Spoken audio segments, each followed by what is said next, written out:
أعوذ بالله من الشيطان الرجيم. بسم الله الرحمن الرحيم. واعلموا أنما غنمتم من شيء فأن لله خمسه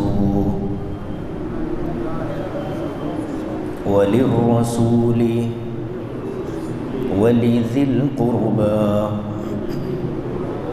واليتامى والمساكين وابن السبيل إن كنتم آمنتم بالله وما أنزلنا على عبدنا يوم الفرقان يوم التقى الجمعان والله على كل شيء قدير.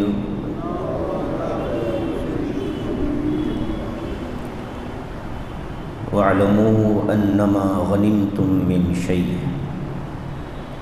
اے ایمان والو خوب جان لو جو کچھ تم کو مال غنیمت میں حاصل ہو فَأَنَّ لِلَّهِ خُمُسَهُ تو یقیناً اللہ کے لیے ہے اس کا 5واں حصہ، وَلِلرَّسُولِ اور رسول کے لیے ہے، وَلِذِي الْقُرْبَى اور رسول کے رشتہ داروں کے لیے ہے، وَالْيَتَامَى امت کے یتیموں کے لیے ہے، وَالْمَسَاكِينِ اور امت کے مساکین محتاجوں کے لیے ہے، وابن السبیل مسافرین کے لیے ہے۔ ان کنتم آمنتم باللہ اگر تم اللہ پر ایمان لاتے ہو، وما انزلنا علی عبدنا یوم الفرقان یوم التقى الجمعان اور اس چیز پر ایمان رکھتے ہو جو ہم نے نازل کی اپنے خاص بندے کے لیے فرقان کے دن، یوم التقى الجمعان اس دن کے جس دن دو جماعتیں ایک دوسرے کے مقابل آئیں، واللہ علی کل شیء قدیر اور اللہ تعالیٰ ہر چیز پر قدرت رکھنے والے ہیں۔ گزشتہ آیتوں میں بلکہ اس صورت کی ابتدا سے اللہ تعالیٰ نے جہاد کے موضوع کو بیان فرمایا۔ جہاد میں انسان کو فتح کامیابی حاصل ہوتی ہے تو ساتھ ہی ساتھ دشمنوں کا مد مقابل کا ساز و سامان بھی حاصل ہوتا ہے۔ کامیابی کیا ہوتی ہے جہاد میں؟ یا تو مد مقابل مر جاتے ہیں یا میدان چھوڑ کر بھاگ جاتے ہیں۔ مرنے کی صورت میں یا میدان چھوڑ کر بھاگنے کی صورت میں ان کا جو ساز و سامان ہوتا ہے، ہتھیار ہے، لباس ہے، اور اگر کوئی مالدار فوج ہوگی تو ان کو جنگ لڑنے کے لیے ان کے حکمران کی طرف سے، بادشاہ کی طرف سے جو ہدایہ، جو فیس اور جو انعامات کا لالچ دینے کے لیے وہ ساتھ میں لے کر آتے ہیں، وہ ساری چیزیں مال غنیمت بن جاتی ہیں۔ قرآن کریم میں اس طرح حاصل ہونے والے مال کو 3 الفاظ میں بیان کیا گیا ہے۔ ایک تو یہی جو سورت کا نام ہے الانفال۔ جب شروع میں یہ سورت کا آغاز ہوا تھا تو میں نے وہاں بتایا تھا کہ انفال کسے کہتے ہیں، نفل اور نفل ان دونوں کا فرق بھی میں نے بتایا تھا۔ عبادات میں جو نفل عبادت ہے اور یہاں جو نفل کا لفظ ہے ان دونوں کا فرق کیا ہے۔ اسی طریقے سے یہاں اس صورت کے اندر اس آیت میں غنیمتم کا لفظ آیا ہے، تو ایک ہو گیا انفال، ایک ہو گیا غنیمت۔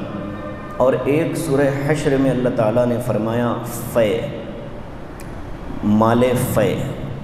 تین چیزیں، تین الفاظ اس طرح کے مال کو بتانے کے لیے اللہ نے ذکر فرمائے۔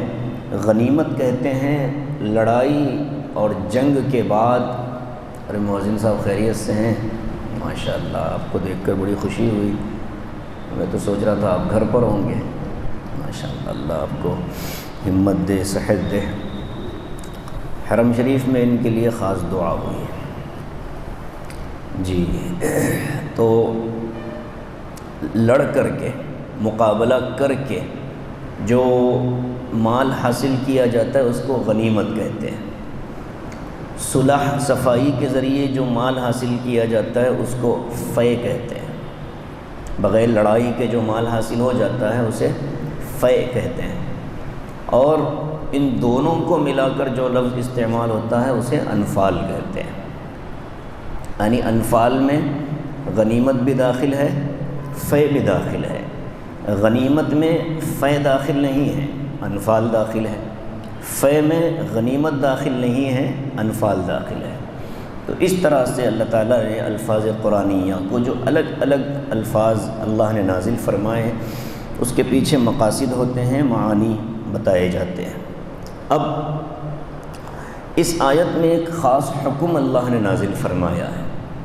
جب انسان مسلمان میدان جہاد میں اترتا ہے، یا تو شکست کھائے گا شہید ہوگا، یا کامیاب ہوگا تو غازی بنے گا۔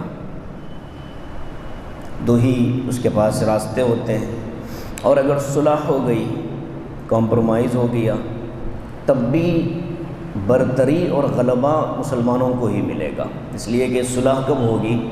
جب آگے والا ہتھیار ڈالے گا اور مسلمان لشکر کی ماتحتی میں آ جائے گا، تو اس اعتبار سے بھی ایک طرح کی کامیابی ہی مانی جائے گی۔ تو اس آیت میں اللہ تعالیٰ نے جو حکم دیا ہے وہ بڑا اہم ہے اور بہت نازک ہے۔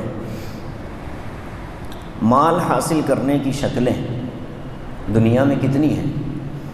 حلال اور طیب اور پاکیزہ مال آدمی کن شکلوں سے حاصل کر سکتا ہے؟ ظاہر ہے کہ سب سے پہلی چیز، آدمی حلال طریقے سے محنت کرے، اجرت پر کام کرے، جسے ہم نوکری کہتے ہیں، حلال ہو، پاکیزہ ہو۔ دوسرے، زراعت کرے، کھیت میں ہل جوتے، اور اس سے جو غلہ حاصل ہوتا ہے اس کو پوری امانت داری کے ساتھ فروخت کرے اور اس سے حاصل کرے مال۔ تیسری شکل، اسے مال کہیں سے ہدیے میں آ جائے، کسی نے ہدیہ دے دیا، یہ بھی حلال طیب ہے۔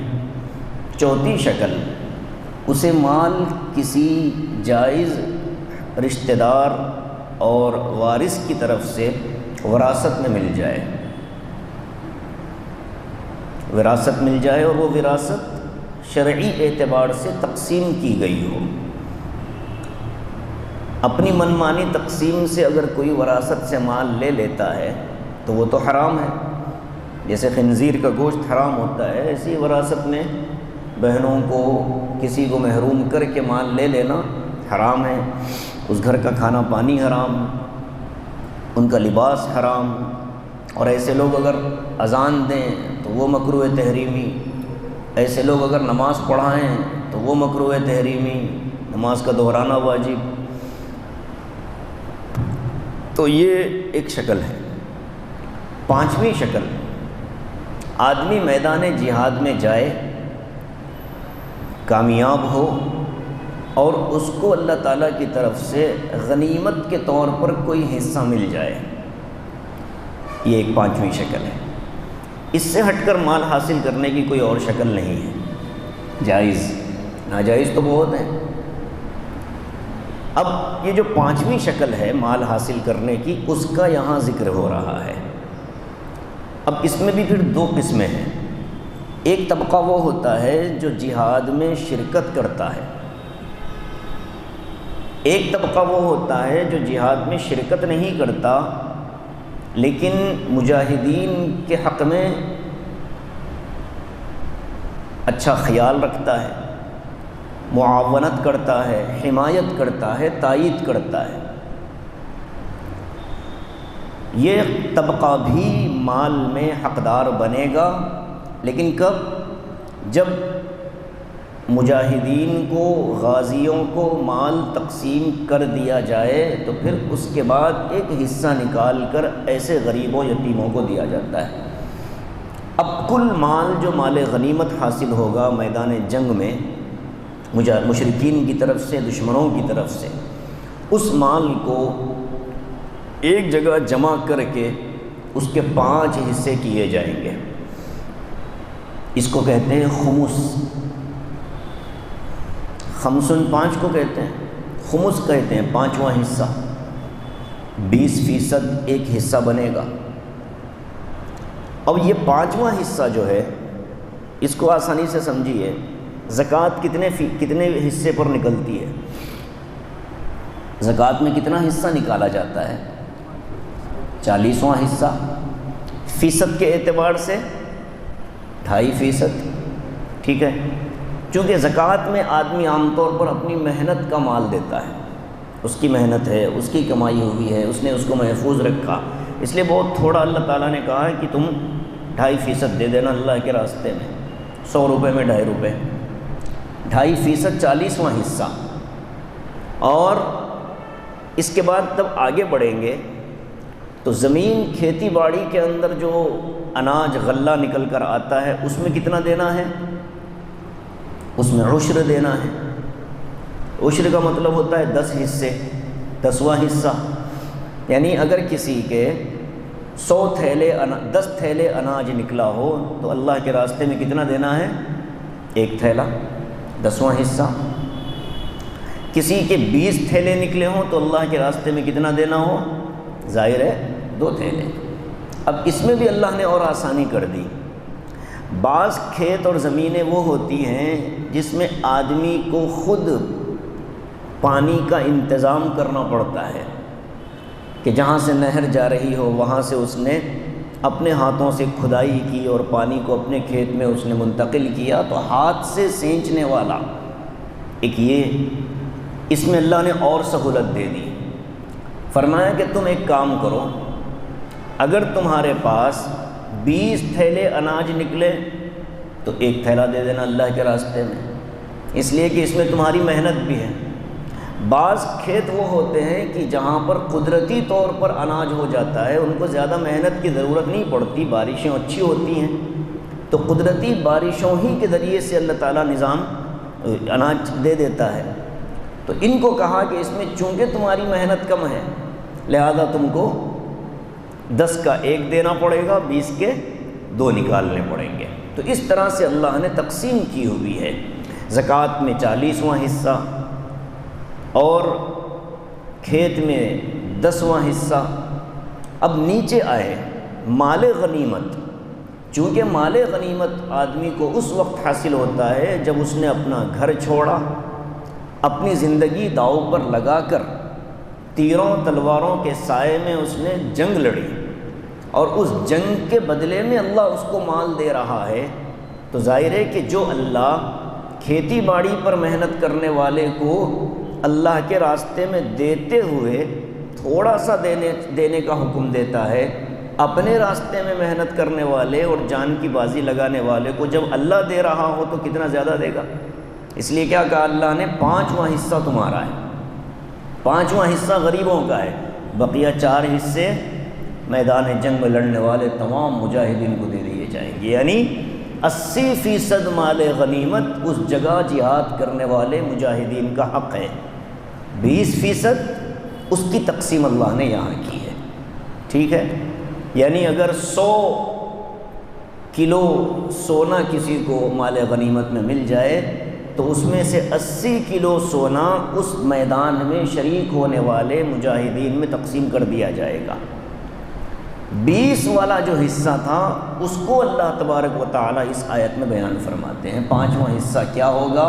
ان 5ویں حصے کو پھر اللہ نے الگ الگ تقسیم کر کے بتایا کہ وہ کیسے کیسے تقسیم ہوگا۔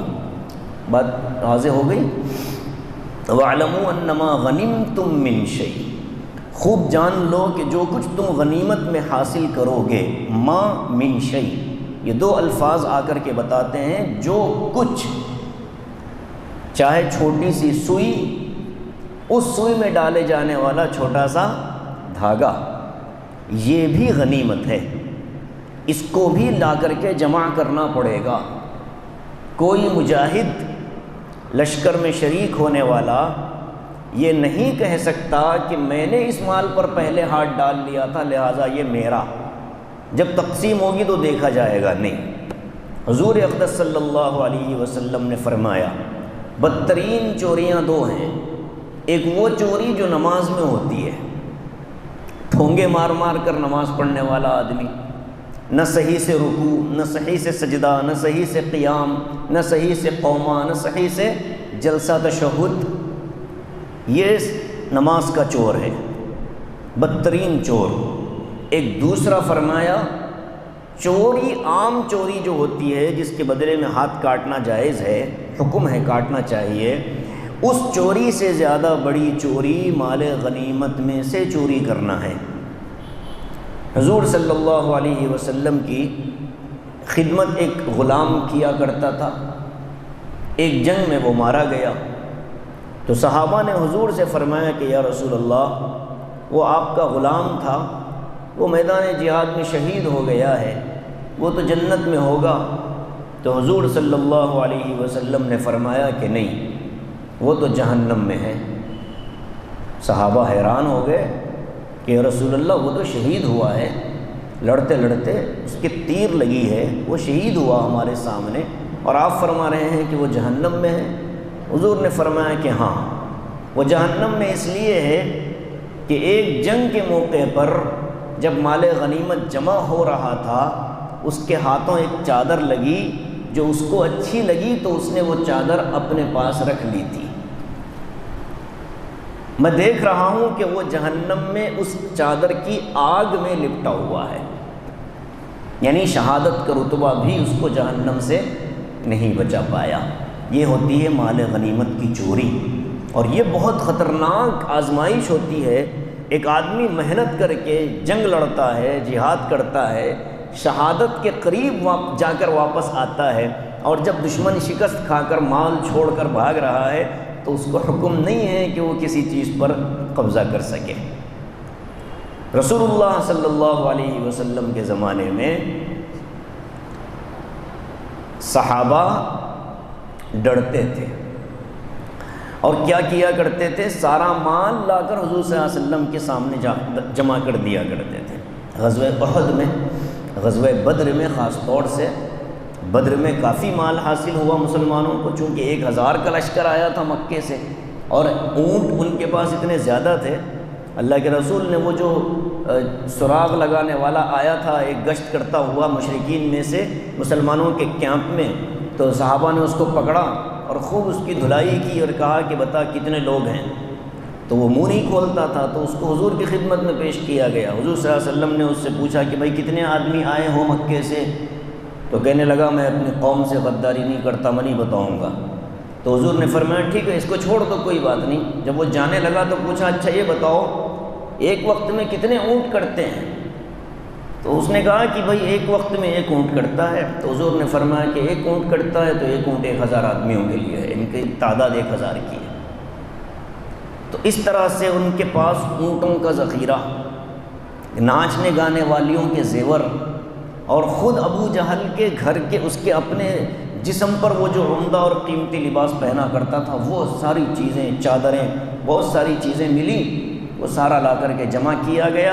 اللہ کے رسول نے اس کا 5واں حصہ الگ کیا، 4 حصے نکال کر سارے مجاہدین کو تقسیم کر دیے، اور اسی میں حضرت عثمان رضی اللہ تعالیٰ عنہ اگرچہ کہ میدان جنگ میں شریک نہیں تھے، اس لیے کہ وہ اپنی اہلیہ جو حضور صلی اللہ علیہ وسلم کی صاحبزادی تھیں، حضرت رقیہ، وہ بیمار تھی، وہ میدان جہاد میں نکل چکے تھے۔ راستے سے حضور صلی اللہ علیہ وسلم نے ان سے فرمایا کہ تم واپس جاؤ، اپنی اہلیہ کی تیمارداری کرو، تم بھی بدری صحابہ میں شریک ہوں گے۔ تو حضرت عثمان غنی رضی اللہ تعالیٰ عنہ کو بارش ہونے لگی، ماشاءاللہ حضرت عثمان غنی رضی اللہ تعالیٰ عنہ کو حضور صلی اللہ علیہ وسلم نے مال غنیمت میں سے حصہ دیا۔ ایسے ہی ایک صحابی تھے حضرت عبداللہ ابن ام مکتوم، ان کو حضور نے مدینے کا گورنر بنا کر، والی بنا کر تشریف لے گئے تھے۔ ان کو بھی مال غنیمت میں حصہ رکھا، اس لیے کہ وہ نکلنا چاہتے تھے۔ حضور نے اپنی مرضی سے ان سے کہا کہ تم نہ نکلو، تو ان کا حق برابر دے دیا گیا۔ تو اب یہ جو 5واں حصہ ہے، اس 5ویں حصے کی تقسیم کیسے ہوگی؟ 6 الفاظ آئے ہیں۔ پہلا لفظ ہے للہ، دوسرا لفظ ہے للرسول، تیسرا لفظ ہے لذی القربیٰ، چوتھا لفظ ہے الیتامى، 5واں لفظ ہے المساکین، اور 6واں لفظ ہے ابن السبیل۔ ان میں اگر آپ غور کریں، شروع کے 3 الفاظ کو اللہ نے لام سے شروع کیا، للہ وللرسول ولذی القربیٰ۔ باقی کے 3 الفاظ کو اللہ نے بغیر لام کے شروع کیا۔ عربی گرامر کے اعتبار سے لام جب کسی نام لفظ پر آتا ہے تو اس میں خصوصیت پیدا ہو جاتی ہے۔ اب ایک چیز یہاں سمجھیں، کافروں کو ایک اعتراض ہے مسلمانوں سے۔ مسلمان لڑتے ہیں تو مال غنیمت کے لیے لڑتے ہیں۔ اچھا، ایسا ہوا بھی ہے، بعض صحابہ نے، بعض مجاہدین نے بعض مخصوص کافروں کو مارا تھا، اور مارا اس لیے تھا کہ اس کی تلوار ہمارے ہاتھ میں آ جائے۔ اور یہ خصوصیت تھی رسول اللہ صلی اللہ علیہ وسلم کے زمانے میں کہ جو آدمی انفرادی لڑائی میں جس کو ہرائے گا، اس کا سامان اس کو مل جائے گا۔ اب صحابہ ادھر ہوتے تھے، مشرکین سامنے ہوتے تھے، تو وہاں سے کوئی نکل کر آ رہا ہے بہترین لباس پہنا ہوا، اور تو صحابہ اس کو ذلیل کرنے کے لیے کہ تو جو پوری زندگی اپنے لباس پر مکھی بیٹھنے نہیں دیتا، اور اپنی تلوار کسی کو ہاتھ لگانے نہیں دیتا، اور اپنا تاج کسی کو پہننے نہیں دیتا، ہم تجھے ذلیل کریں گے۔ تو صحابہ اس کو مارتے تھے اور اس کے تاج کو اچھالتے تھے، تلوار لے کر کے زمین پر گھسیٹتے ہوئے لاتے تھے تاکہ پورے لشکر کے اوپر ان کی دھاک بیٹھ جائے۔ اور اصول بھی یہ تھا کہ جو جسے مارے گا مال اس کا ہوگا۔ انفرادی لڑائی میں، بڑی لڑائی شروع ہونے سے پہلے کیا ہوتا تھا؟ انفرادی لڑائی ہوتی تھی۔ تو انفرادی لڑائی میں جو جسے مارا وہ اس کا، اجتماعی لڑائی میں کوئی تخصیص نہیں۔ تو اب یہاں اسلام پر یہ اعتراض ہوتا ہے کہ مسلمان تو لڑتا ہے مال غنیمت حاصل کرنے کے لیے۔ تو ظاہر ہے کہ اس کا جواب بہت آسان ہے۔ دیکھیے، دنیا میں جتنا مال ہے اس کا مالک کون ہے؟ ہاں بھائی، اللہ ہے۔ اللہ تبارک و تعالیٰ نے کافر کو بھی مال دیا، ایمان والے کو بھی مال دیا۔ اب ایک طبقہ جب اللہ کی بغاوت پر آتا ہے اور کفر اختیار کرتا ہے، شرکیہ اعمال میں مبتلا ہوتا ہے، تو اللہ اپنے بعض بندوں کے ذریعے سے ان کو سزا دلا دیتا ہے۔ اور وہ بعض بندے کون ہوتے ہیں؟ جو اللہ کے نام لیوا ہوتے ہیں، مسلمان سمجھ لیجئے۔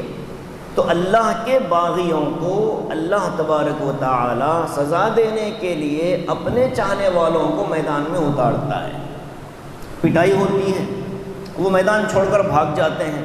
تو اب آپ بتائیے کہ وہ جو مال انہوں نے چھوڑا تھا، حقیقت میں اس کا مالک کون؟ اللہ۔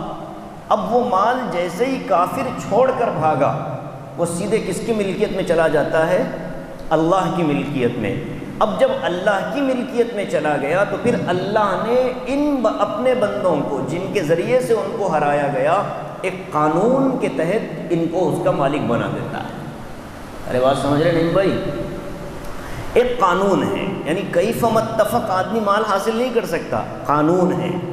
اگر قانون نہ ہوتا تو پھر یہ اعتراض صحیح ہو سکتا تھا کہ مسلمان تو مال غنیمت کے لیے لڑتے ہیں۔ نہیں، مال غنیمت کی تقسیم کا قانون بھی اللہ تبارک و تعالی نے نازل فرمایا، کس کو ملے گا، کتنا ملے گا، کیسے ملے گا۔ جیسے وراثت ہے، وراثت میں بڑی عجیب 2-3 دن سے ایک سوال بہت زیادہ لوگوں نے پوچھا، وضاحت کر دیتا ہوں اس کی، کسی کا انتقال ہو جائے تو وراثت کی تقسیم کے وقت میں لوگ مسئلہ پوچھتے جب یہ ضرور بتاتے ہیں کہ یہ دادا سے آیا ہے.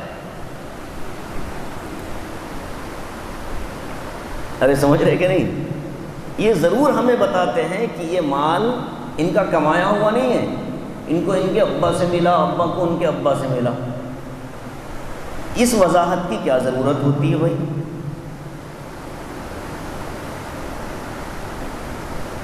لوگوں کے ذہن میں یہ ہے کہ جو مال بندے نے کمایا اس میں تو بیوی کو ملے گا، اور جو دادا کے ذریعے سے آیا اس میں بیوی کو نہیں ملنا چاہیے.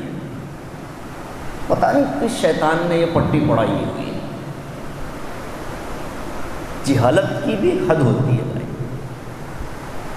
اس کو باضابطہ مینشن کرتے ہیں، مولانا یہ ان کا کمایا ہوا نہیں ہے، ان کو دادا سے آیا ہوا ہے.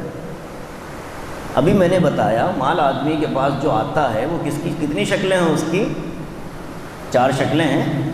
چاہے دادا سے آئے، نانا سے آئے، خود کا کمایا ہوا ہو، بیوی کو کے ذریعے سے آئے. بیوی مر گئی کسی کی، اللہ سب کی بیویوں کو سلامت رکھے، اور تم دونوں کی بھی ابھی آئی نہیں، اللہ ان کا نکاح کرا دے جلدی سے. ارے زور سے بولو، جلدی سے ولیمہ مل جائے ان کا. آپ کو بھی دوسری چاہیے، دعا کرنا ہے اللہ آپ کو ایک میں 2 دلا دے. اصل میں نیند آ رہی تھی آپ لوگوں کو، تو اس لیے میں نے تھوڑا سا. تو وراثت کی تقسیم میں دادا کو منشن کرنے کی کیا ضرورت ہے بھائی؟ کوئی ضرورت نہیں. ضابطہ کیا ہے؟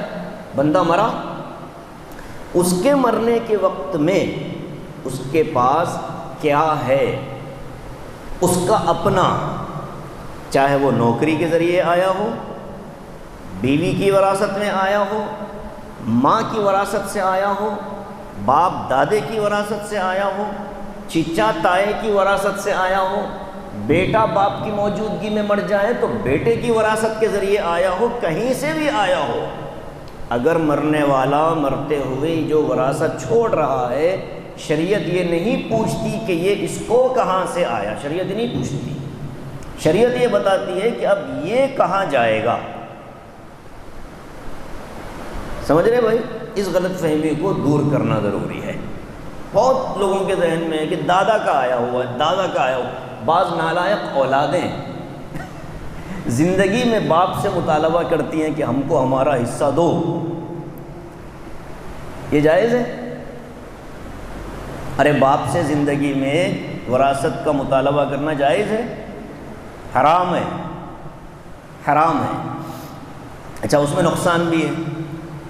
اگر کسی باپ نے زندگی ہی کے اندر اپنی وراثت تقسیم، اپنی جائیداد تقسیم کرنا چاہا، ارادہ کیا، تو کس کو دینا پڑے گا؟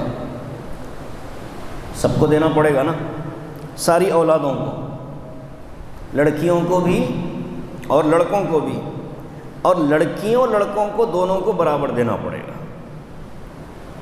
بات سمجھ رہے بھائی؟ باپ کے مرنے کے بعد اگر تقسیم ہوگی تو لڑکی کو آدھا، لڑکے کو پورا ملے گا. زندگی میں اگر تقسیم ہوگی تو دونوں کو برابر ملے گا. تو زندگی میں مطالبہ کرنے والوں کا نقصان ہو رہا کہ نہیں ہو رہا؟ دنیا کا بھی نقصان، آخرت کا بھی نقصان، غنی مال بھی کم.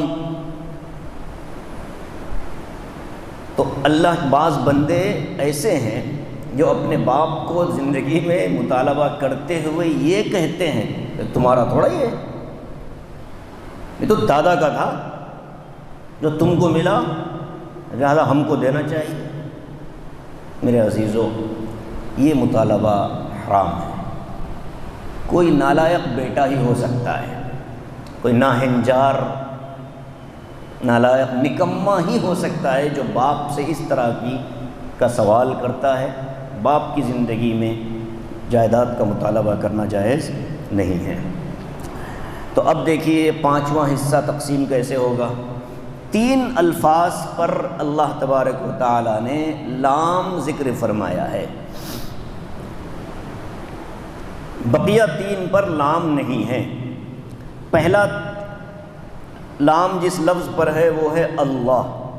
اب آپ میری وہ بات یاد کریں کہ اللہ ہی کی ملکیت ہے تو پھر اللہ کو کیا دینا ہے؟ کیا فرمایا؟ فَأَنَّ لِلَّهِ خُمُسَهُ، اللہ کے لیے ہے اس کا 5واں حصہ، تو اللہ کو کیا دے گا بندہ؟ مال تو اللہ ہی کا تھا، اللہ کو دینا کیا ہے؟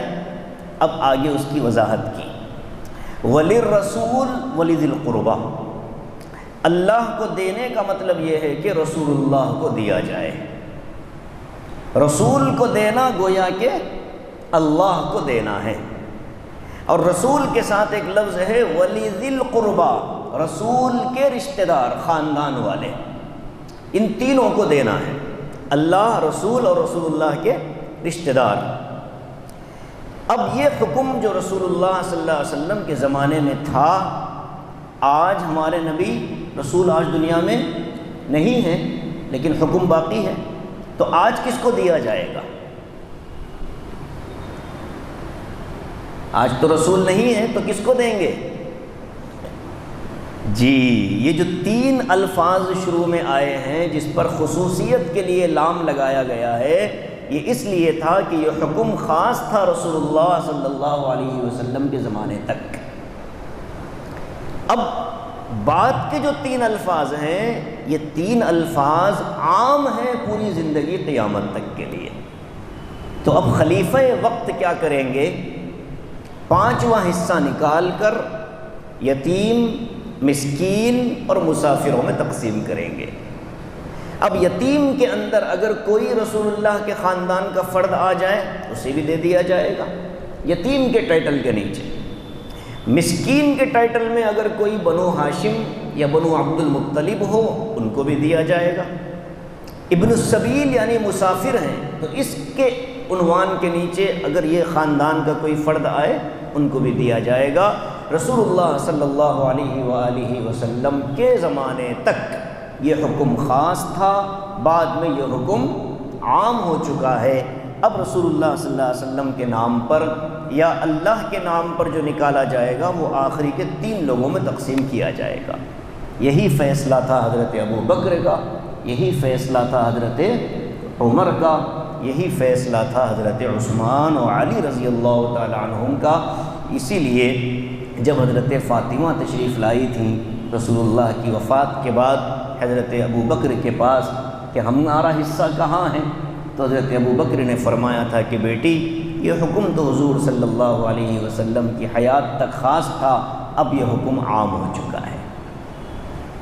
اب اس کو بہت سے لوگ ہنگامے کا ذریعہ بناتے ہیں کہ ابو بکر نے فاطمہ کو نہیں دیا، قرآن کا حکم تھا۔ اور وہ جو واقعہ آپ نے سنا اور یہ جو رسول اللہ صلی اللہ علیہ وسلم تقسیم فرماتے تھے مال غنیمت، اسی میں حضور کے پاس چند غلام آئے۔ حضرت فاطمہ نے درخواست کی کہ ابا جان مجھے کچھ غلام دے دیے جائیں تاکہ گھر کا کام کاج کر سکوں۔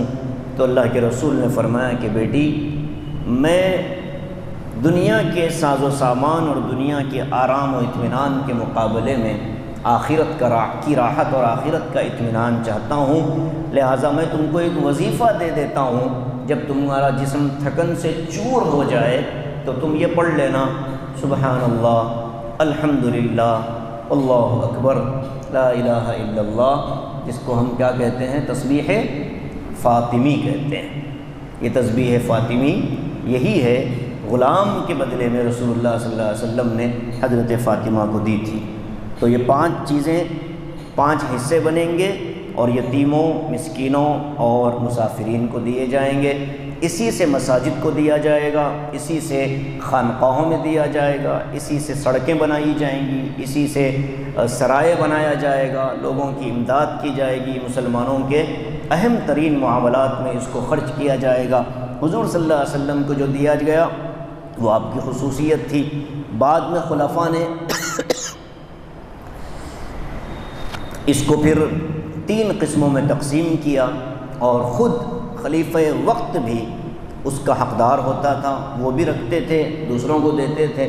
ایک مرتبہ حضرت عبداللہ ابن عمر رضی اللہ تعالیٰ عنہ اور حضرت عمر رضی اللہ تعالیٰ عنہ دونوں کو مال غنیمت میں چادریں ملی، حضرت عمر نے وہ چادر پہنی، نیچے تہبند باندھی، اوپر سے چادر اوڑھی، جمعہ کا خطبہ دے رہے تھے تو ایک شخص نے کہا امیر المومنین خطبہ بعد میں دینا، پہلے یہ بتائیے کہ یہ 2 چادریں آپ کو کہاں سے ملی؟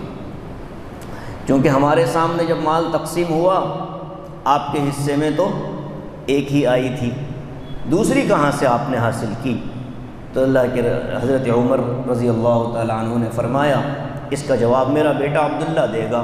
تو حضرت عبداللہ ابن عمر کھڑے ہوئے اور کہنے لگے کہ میرے حصے میں جو چادر آئی تھی میں نے ابا جان کو ہدیے میں دے دی۔ تو وہ شخص بھی بیٹھ گیا، حضرت عمر نے پھر خطبہ مکمل کیا، کوئی جھگڑا نہیں، کوئی بحث نہیں، کوئی تکرار نہیں کہ تم نے کیسے رسول اللہ کے خلیفہ حضرت عمر سے سوال کیسے۔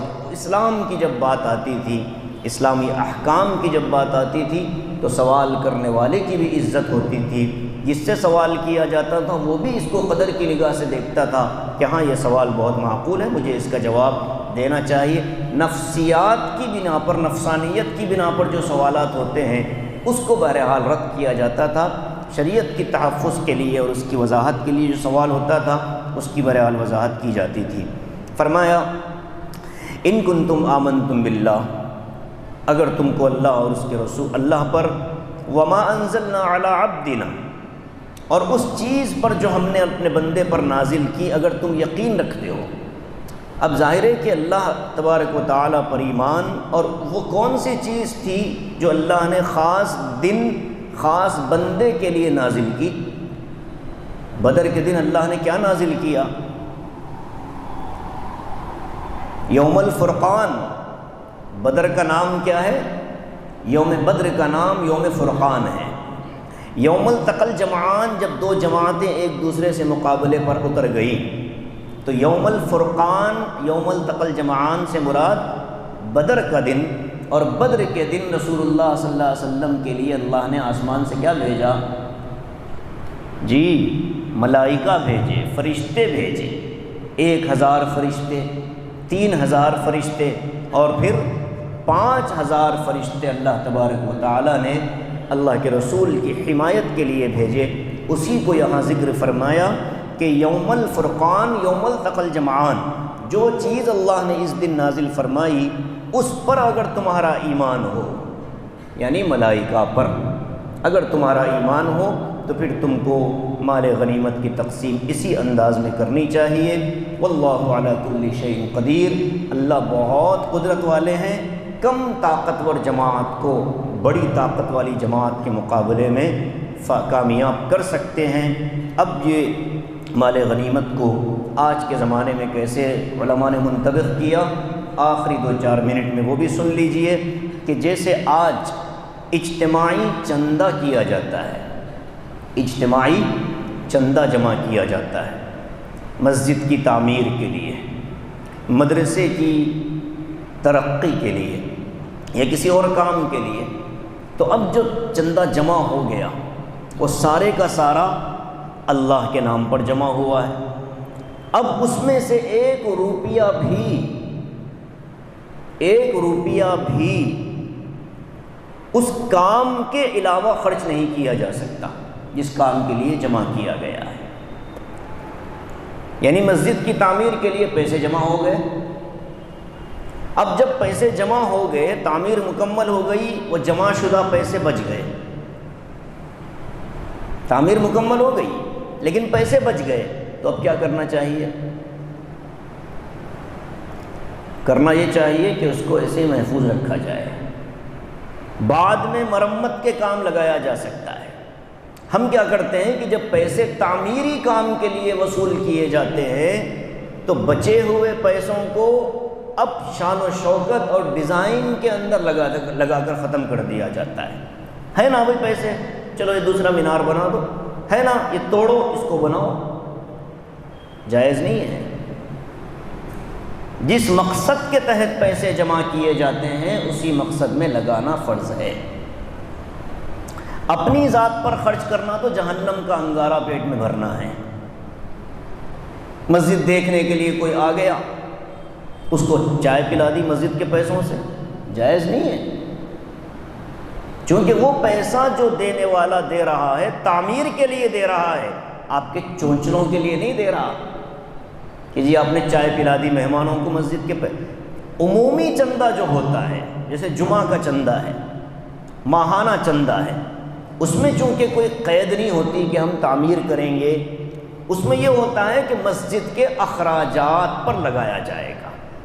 تو اخراجات کے اندر کوئی چیز متعین نہیں ہے، اس میں لائٹ کی بل ہو سکتی ہے، جھاڑو صفائی ہو سکتی ہے، امام و مؤذن کا اکرامیہ ہو سکتا ہے، یا کوئی اور چیز ہو سکتی ہے۔ اسی میں اگر آپ مسجد کے اندر جمع ہونے والے احباب کی راحت کے لیے پنکھے چلا دیں، قالین بچھا دیں، اس کی تو اجازت ہے، لیکن کھلانا پلانا مسجد کے خزانے میں سے اس کی قطعاً اجازت نہیں ہے۔ کمیٹیوں کو مسائل ہی نہیں معلوم، کمیٹی والوں کو پتہ ہی نہیں کہ کیا کیا آخرت میں جواب دینا ہے ان کو اوپر جا کر کے۔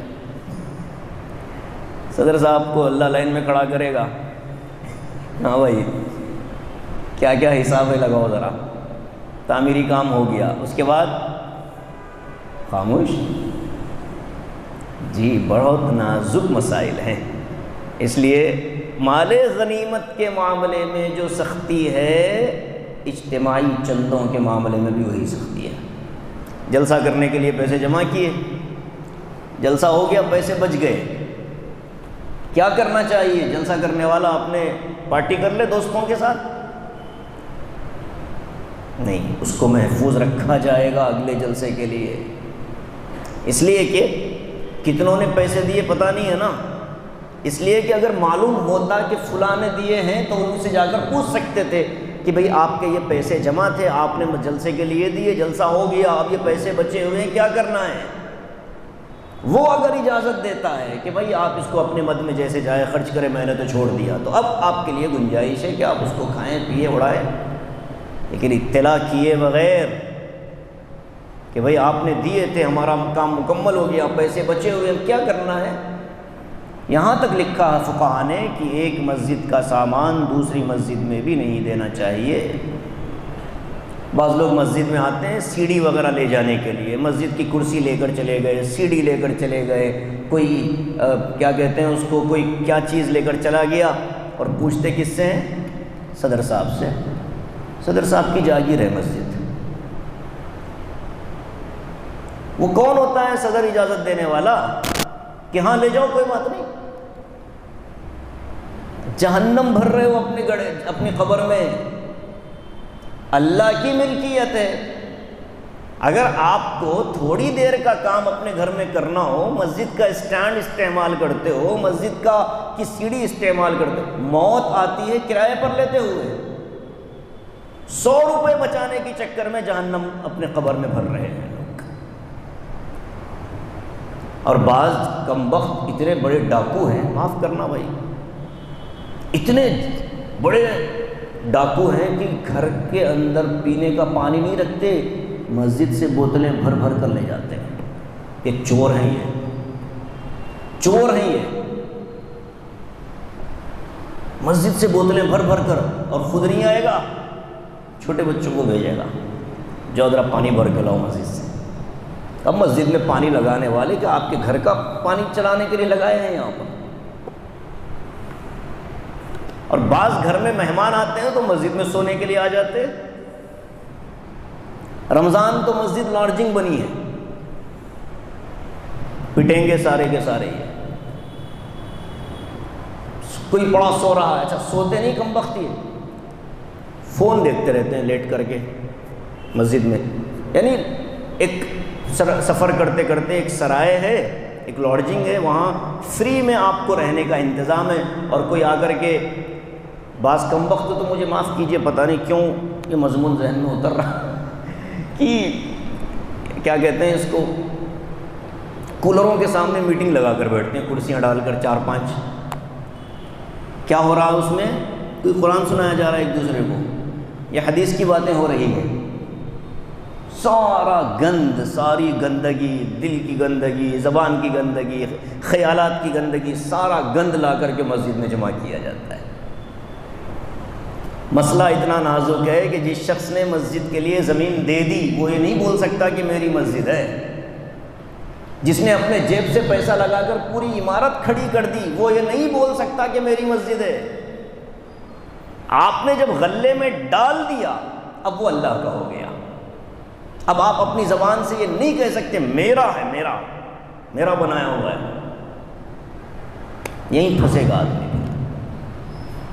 اس لیے اللہ سے عافیت مانگو، عافیت۔ اے اللہ ہماری تمام غلطیوں سے حفاظت فرما، اور لڑنا نہیں بھائی کسی سے۔ اسی لیے علماء نے لکھا نا، مسجد کے اندر اگر پپیتے کا جھاڑ لگا دو تو وہ پپیتا بھی لینا جائز نہیں ہے۔ ارے کوئی پھل ول لگ جائے مسجد میں تو اس کو توڑ وڑ کر مت کھائیے گا۔ نہیں بھائی میں پانی ڈالتا تھا اس لیے میں کھا لوں،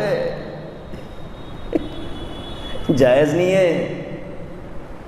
اب جن لوگوں نے مسجد سے پانی لیا ہے آپ کے جان پہچان میں، آپ نے تو نہیں لیا ہوگا، آپ کے بارے میں تو اطمینان ہے، جنہوں نے لیا ہے ان کو یہ مسئلہ بتا دیں کہ بھائی کتنے لیٹر پانی لیے اب تک۔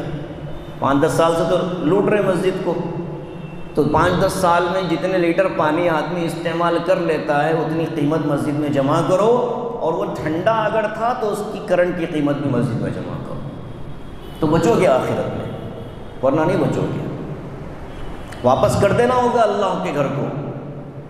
بعض اپنے گھروں سے موبائل مسجد میں لا کر چارج کرتے ہیں، کم وقت نالائق قسم کے۔